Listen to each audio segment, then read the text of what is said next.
welcome. So here we'll be discussing the various computing environments that are available. So first we'll be discussing the traditional computing environment. The traditional computing environment, it includes the standalone general purpose computer, normally which is connected through a LAN in an office setup. Okay, and also it includes something like a portal which is used to access the internet.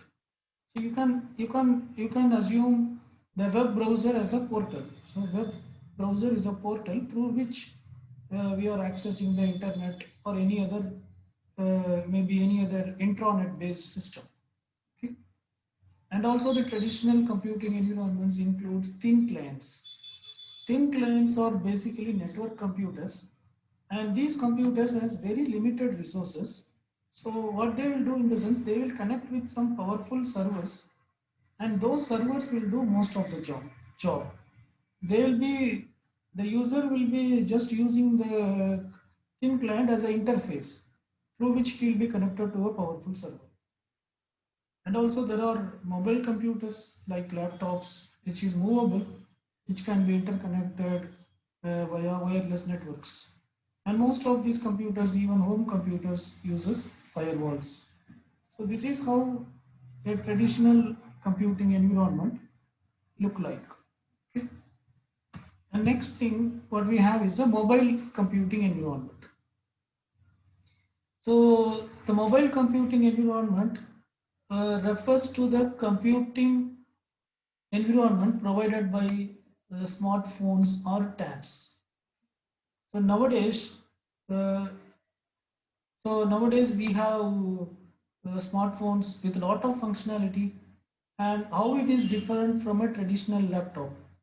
Okay, so how it is different in the sense, in a mobile phone it has more additional features which is generally not available in a laptop. Say it has a GPS, okay, global positioning system. It has a chip or a sensor for positioning. So by which the server can identify where you are currently located, and it can help you to guide through different locations. And also it includes an accelerometer, so by which you can orient the mobile phone in different direction. And also it is used for playing games and for different activities. Okay, so and also it may include gyroscope, which is used to which is used to detect the velocity at which you are moving. Okay, so these are the typical features which is not available in a normal traditional laptop or a computer, which is available in the smartphone. Okay, so the application which is running in the mobile phones take take advantage of these features. And by taking advantages of these features, it provides an it tries to provide an augmented reality environment. Okay, so augment means it adds some value to the reality, and it provides, say for example, you are able to see Google Map, so that is the augmented reality. So reality is road, but you are seeing the logical version of that in your mobile phone. Okay, and it uses protocols like IEEE 802.11 and other protocols for communication. So currently we have two famous operating systems which is working on mobile phones. One is the iOS for Apple phones. The other one is the Android for most of the other manufacturers. It is powered by Android operating system. So this is a brief view of the computing environment provided in mobile devices. Then we have distributed computing environment. Okay. So basically a distributed computing environment, basically it refers to a networked computer. Okay. And these computers may be of heterogeneous in nature. Okay. And the commonly used protocol is TCP/IP protocol, transmission control protocol, and internet protocol. So these environment may be of different types like LAN, WAN, MAN, and PAN. Okay. So LAN means local area network, which is limited within a particular room. So if there are 10 computers, if they are interconnected in a room, then that is called as a LAN. And the computers that are interconnected within a building from one room to another room, you can call it as WAN. The computers that are interconnected from one building to another building may be separated by few few kilometers, which is called as metropolitan area network. Okay, and computers which are separated by large distances by more than several kilometers can be called as personal area network. Okay, so these computers will use a special operating system which is called as network operating system. Okay, so it may have the client version and also server version. So server computer will be running a network server operating system, and the client system will be running network client operating system. Okay, and like this the communication happens between these computers. So next is we have computing environment with client server architecture. So in a client server architecture, one system will act as a server, and the other system will act as a client. Okay. So here what happens in the sense, the client may place request. So the each of the client may request some service, and the server may provide that service. Okay. So it may maintain different types of server. For example, there may be a compute server which is used to perform a computationally intensive task. So if any of the client want to perform a very computationally intensive task, then that it will submit to the server, and server will complete it and it will return back. Similarly, it may also maintain a file server which is used to which will which will maintain a huge collection of files, and if any client want any files to be accessed, it will place a request and the server will provide that file. Okay. So like that there may be different types of servers, and the client may request any of the server for providing the particular service. Such an environment is called as client server environment. The next environment is called as peer-to-peer environment. In a peer-to-peer environment, we will not have anything like a client and a server. Every computer will be considered as equal peers, and every computer may act as a server or a client depending on the requirement. The peer-to-peer network may work in two style. The style one is how the style one works in the sense, there will be a central lookup service. Whenever a client joins a network,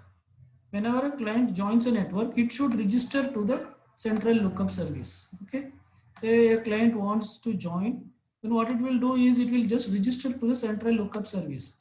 How it will register in the sense, it will register like what type of service it can provide.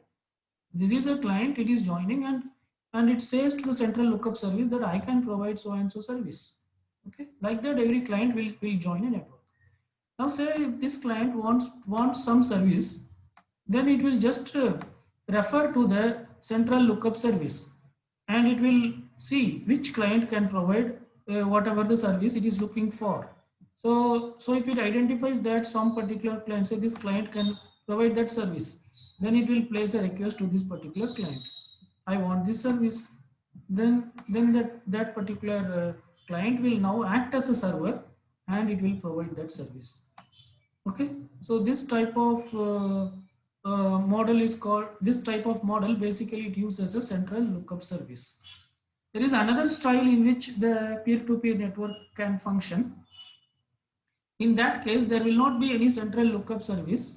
Client can just join a network, and whenever it wants a service, it will just broadcast a message. If it wants a service, it will just broadcast a message. When a message is broadcasted, it will reach to all the clients. So it will just broadcast a message stating that I need this service. So the client, what it will do in the sense, it will broadcast a message to all the other clients stating that I need so and so service. Who can provide that? So whoever can provide that service, they will reply back. Okay? So they will reply back. So for example, if this client can provide, then it will reply back. So then this client will act as a server and it will provide that service to this client. So this type of system is called as peer-to-peer system.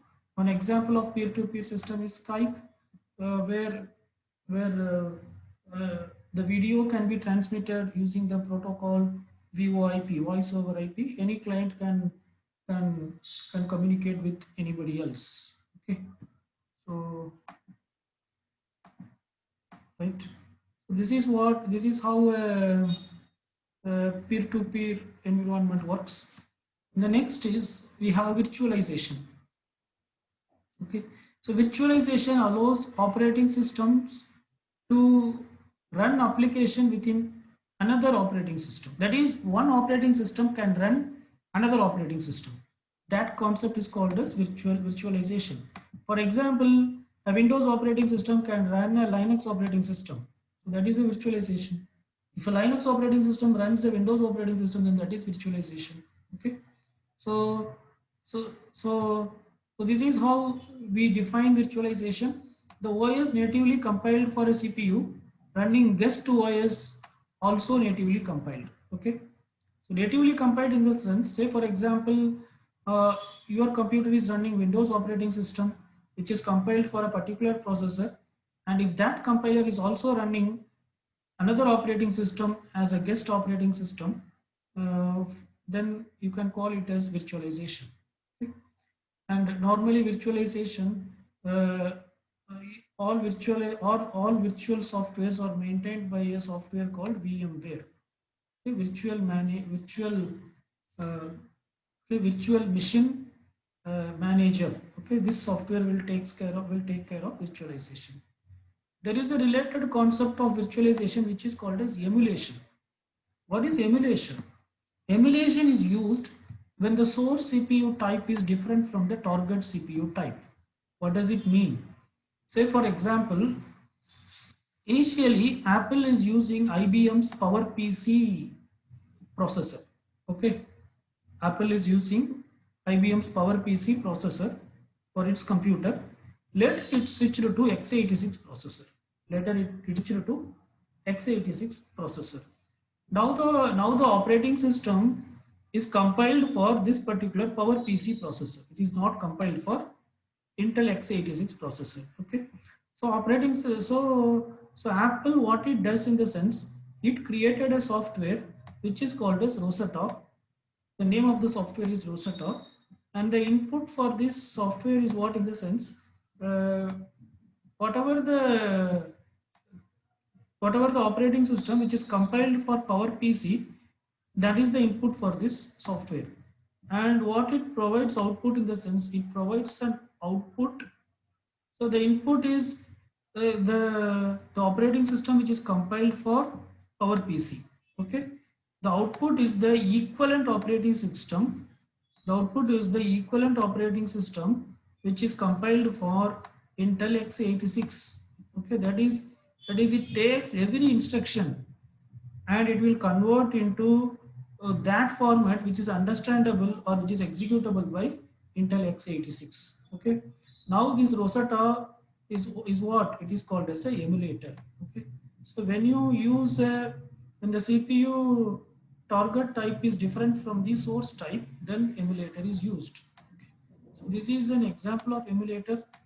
So emulator used when the CPU uh, uh, type different from the target type. So the source CPU type is different from the target type. Okay.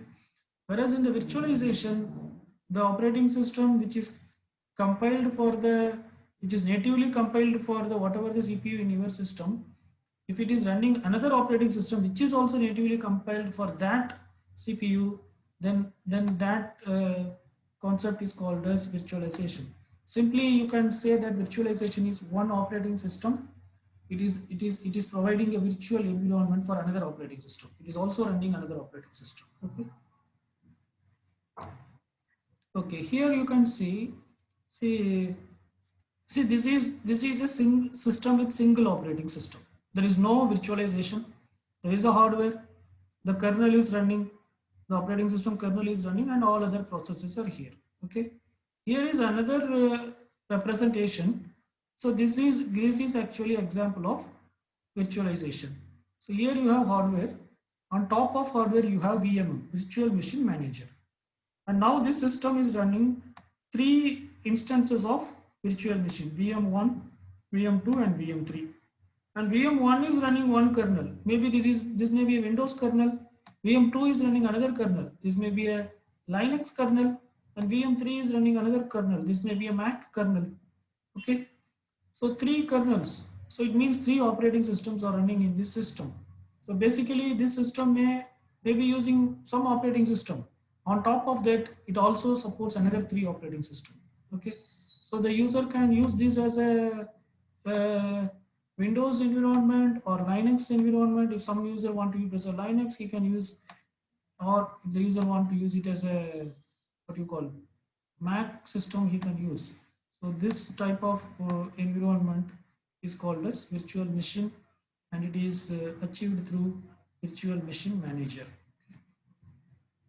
The next is a cloud environment. So cloud is also an extension of virtualization.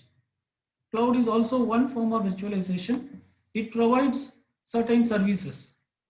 It provides certain services, and there are different types of cloud available. Public cloud. So public cloud means it is available via internet for anyone. Anybody can purchase space in a public cloud by paying money. Private cloud is a cloud which is maintained and run by a particular company. It is not for public. A particular company is using that. Hybrid cloud is it's a combination of both public and private. There is some part it keeps private for its own organization. The other part is public, which can be purchased by others. And these are the services provided by the cloud computing, cloud environment. Okay, it may provide software as a service. Okay, that is through the cloud, some client may avail some software as a service. For example, it may be a word processor, or it may be a, what do you call, it may be a graphics application, or any software which currently the user is not having. They can use it via cloud by paying some amount. Platform as a service. Here the client may use the entire software stack via internet through the cloud. For example, is a database server. So I don't have an Oracle database server, but I want to use it. Then I can purchase, I want for 10 days. Then I can purchase through the feature called platform as a service by paying some amount for some cloud service provider. Then infrastructure as a service. Here the user can purchase storage space, or even uh, high-speed processors. Say for example, I want to store huge amount of data for 1 month or 2 months, but I don't have sufficient devices. Then I can use the cloud service of called IaaS, infrastructure as a service, and I can pay some money to a cloud service provider, and I can get some space where I can store this information. Okay, so Google is the best example of cloud. For example, in Google Drive we are storing. Okay, so that provides a storage service, which is an example for infrastructure as a service. And Google provides Google Docs, Google Sheets, Google Forms. All these are examples of software as a service for free of cost. Okay, and also okay, so like that. So these are some examples of cloud. Okay, right. So here is a, this picture represents how cloud computing works with IaaS, infrastructure as a service. So here you can see this is a cloud environment. There is a cloud management service. It maintains different devices. It has many virtual machines. It has a lot of storage, and there is some load balancing mechanism, and there is a firewall, and this is the customer interface part. This is also connected with the firewall, here the user request any service. For example, the user request storage, then the request come through a customer interface to the cloud management, and then the cloud management will provide certain amount of storage, whatever he requests, depending on the pay, whatever the uh, cost involved, that will also taken care. Okay. Then we have real-time embedded systems environment, computing environment with real-time embedded system. So nowadays you can see most of the devices comes with a processor. For example, if you purchase a smart TV, it will have a processor. If you purchase a oven, microwave oven, it will have a processor. If you purchase a washing machine, it will have a processor. But all these processors are called as special purpose processors or embedded processors. That is, they are designed to they are designed to work for a specific task. They are designed to work for a specific task, and they run time constraint applications. Okay, so these sorry, and these applications, these processors, they run time constraint applications. That is, within the particular, within a given time, the task should be completed. Otherwise, it will lead to some mishap. Okay, so uh, basically the processors or controllers running on these devices will get input from various sensors which are connected to the devices, and based on the sensor inputs, it will act upon. It will make some decisions, and it will accordingly uh, it will it will act, or it will create an output.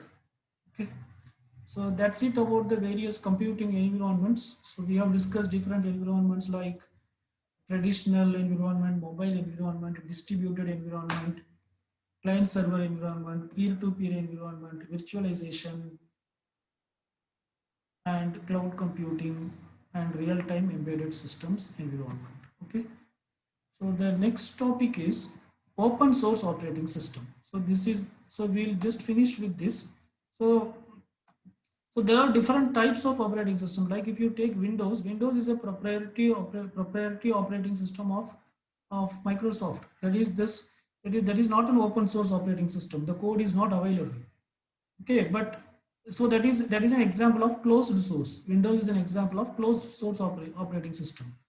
Uh, but there are open source operating system available to counter the copyright protection and digital right management. So nowadays everybody says that if they create a software, they want to copyright it, or they want to register in digital right management. They don't want to share with anybody, because they feel that whatever the knowledge created by them, it may be used by others free of cost or without any effort. Okay, but there is another community which says that everything we will share. So which is mainly started by this particular community, Free Software Foundation, FSF, which is under GNU public licenses. Okay, so for example, Linux is an open source operating system. The source code of the Linux is available, and anybody can modify the source code and they can improve it. And that is the reason why Linux has improved to a larger extent, and it is now even at some places it is doing better than Windows operating system. Okay, so open source operating systems are one where the code is available and anybody can contribute for the development or for betterment. Fine, we'll stop here. Thank you.